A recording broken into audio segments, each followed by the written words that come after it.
Yeah, I work with Chris. He owes me $7. Roger, Sonny person, what can you tell me about this Chris? Well, Chris was an odd fellow, to say the least. Whenever there was a blizzard, he would call in sick to go door to door soliciting people to shovel their driveways and suck their dicks. For money. God, I love my privileges. An entrepreneur, so to speak. And I spoke. Yes, I did. Not in the least. He'd make on a good day $40 in a storm, or $15 incognito. If he came into work, he'd pull in about $70 after working an 8-hour shift. He's stupider than a deck of aces. Shifty one. Hiya. What was his work ethic like? Wonderful, I suppose. Chris was a food server. Basically, he would prepare the dishes to look a certain way, but there are always problems with the meal. How so? Really? I'm curious. I didn't understand any of what you just said. People would get their food with side dishes missing. Whole bites would be taken out of sandwiches and served to people. Anarchy punching in. When garbage had to be done, Chris couldn't be found anywhere. Well, when I do garbage, I'm nowhere to be found either. I should know. I wrote the book. I'm Roger. Hey, y'all. Is there not a soul in this town who could fire this poor poop magician?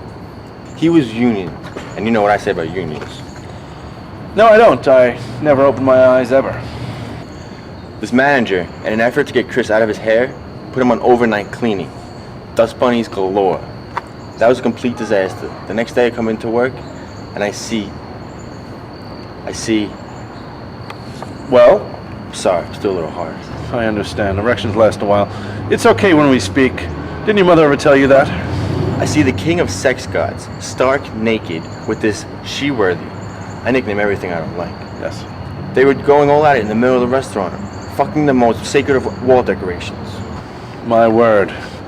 My word is disgust and smiling myself to a mini orgasm. Tell me about it. I wake up in a cold sweat every night because of what I saw.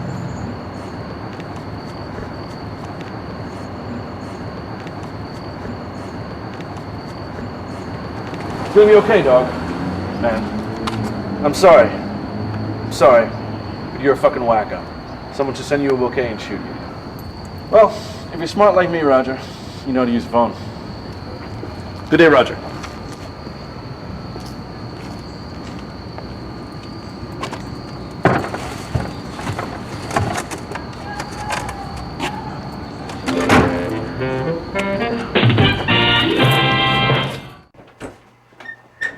Sunshine! You said you had some information for me.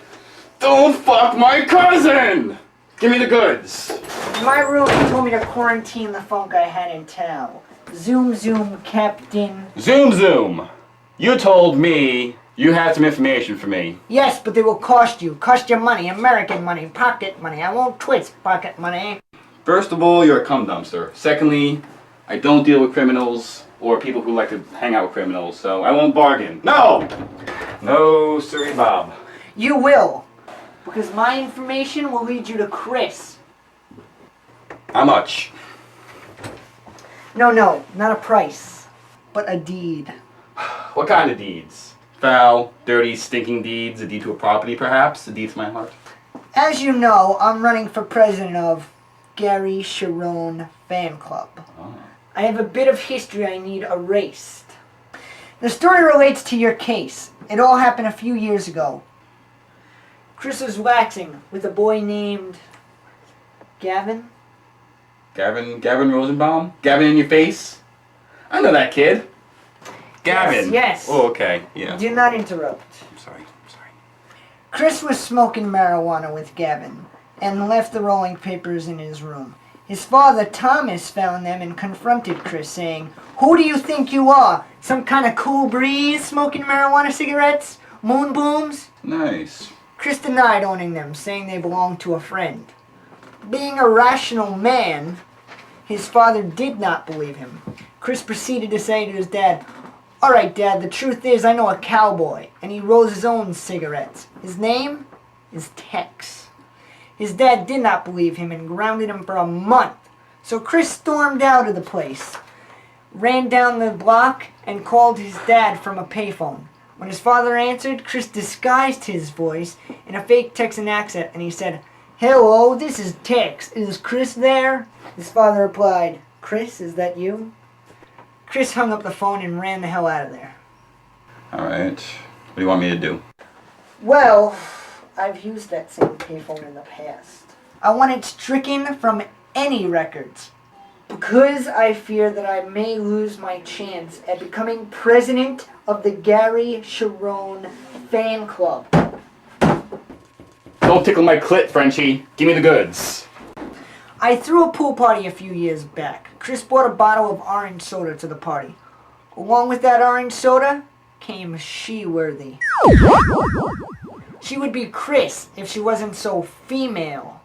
She proceeded to puke in my driveway, forcing me to house it down. Yeah, you heard me. House it down. I hurled houses at it. Full-size houses. What does She-Worthy have to do with anything we're talking about today? She-Worthy's his girlfriend. Find She-Worthy and Chris will appear. I need some candy. I don't have any. Could I mail it to you? Thank you for your assistance, but if you have anything else further to add to that big rambling long speech you gave me, please holler at my dogs, okay? Gotta be twisting my nuts around in a circle. Are you sure this is where She-Worthy works? Wear like clothing, not location-wise. Haha, I'm mixing up homophones in my game. I am positive. This is the only store in town that hires complete retards. It's called the Disney Store. There she is, molesting my mind. Quick, park the car!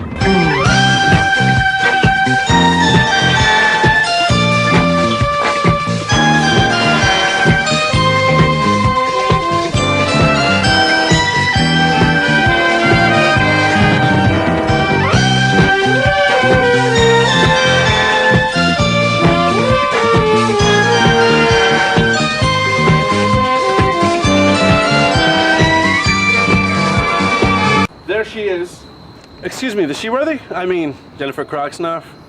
I mean, ha ha ha, I'm tooting fucking brilliant. Yes, may I amuse you with my defects in life, you assholes? I'm Detective Bellerose, and this is my associate, Captain Floral Park. Do you know this disco boy? Yeah, he owes me $51. He's my boyfriend. That was the zinger. When was the last time you had naughty bad sex with him? Fucking style. About 4 months ago. Have you been drinking any alcoholic beverages today, ma'am? Would you like to? Why does everyone always ask me that? Because you make my cock ache, baby. What can you tell me about him? What is your relationship like? Fucking style. It was great. Chris was always a nice guy. He's so nice to people. He'd always be talking to total strangers. He always talked to pretty girls when I was around. I could tell he was a real catch. I made an H today. That's pretty sweet. Ages are wonderful to make. What would he say to these girls? Oh, you know the usual. You have a nice chest. This is my girlfriend. You want to have a threesome? We didn't need that much detail.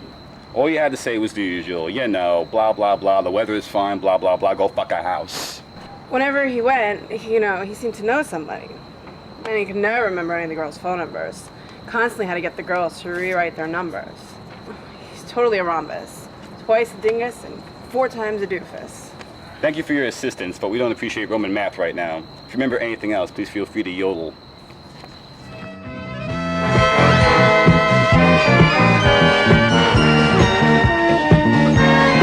One more thing.